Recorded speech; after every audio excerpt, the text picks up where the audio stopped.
Food, an essential component in the lives of all, a requirement for all walks of life.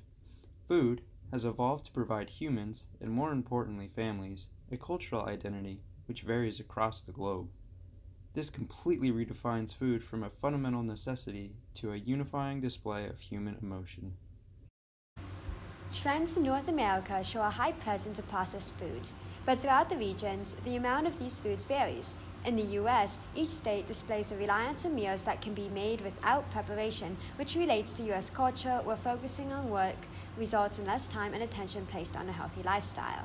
In contrast, the family based in Mexico has mainly fresh fruits and vegetables on their table with minimal processed foods. The notable exception is the large collection of Coca-Cola stacked on the back counter.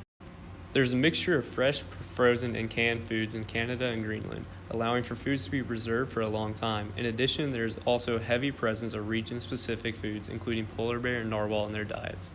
To summarize North American trends, there's a strong presence of processed foods, and the amount of food is generally limited to what can feed a nuclear family for 1 week. The average amount spent on a week's worth of meals was $259.14 for on average 4.7 people, therefore resulting in $55.13 spent per person.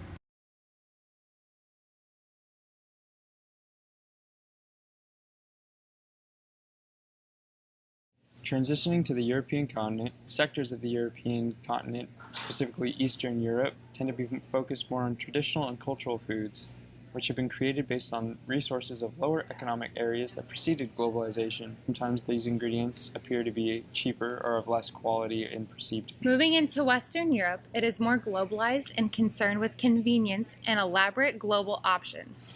This is truly apparent in Norway, where you can see the extensive budget that they use on groceries.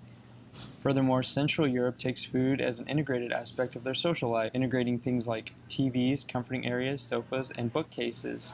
Poland is unique to this option, particularly due to their lack of space and possible lack of economic options. In northwestern Europe, such as Norway and Great Britain, they detach the dining atmosphere from their social lives and respect food in their specific dining rooms. This is an unintegrated area from the rest of their home and their daily lives.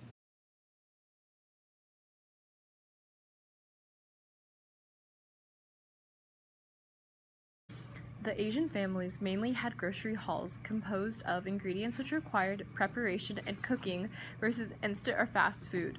Japan was an exception, as the family had approximately half of their groceries comprised of packaged and processed food items. China also had a higher ratio of processed foods in comparison to the other Asian families. This highlights the correlation between the proportion of processed foods and an increase in cost of groceries. Most of the families did live in an urban environment, except for the family from Bhutan, which had a grocery haul entirely composed of whole foods and the lowest cost of groceries. Likewise, the composition of some of the meals can be due to the availability of certain products in the region.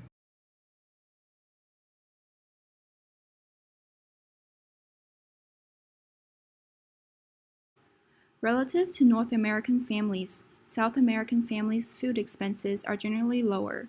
The families tend to rely on perishable whole foods. Half of the food of the Ecuadorian family consists of vegetables, and 3/4 of the Guatemalan family's food consists of fruits and vegetables. The main form of carbohydrates for the South American families are rice and root vegetables. Their preferences align more closely to the Asian families rather than their North American counterpart, with the addition of lack of processed food, drinks, and seasonings. Another important observation is the limited meat in these families' diets. There is either a cultural trend to stay away from meats, or there may be a lack of availability for the general population.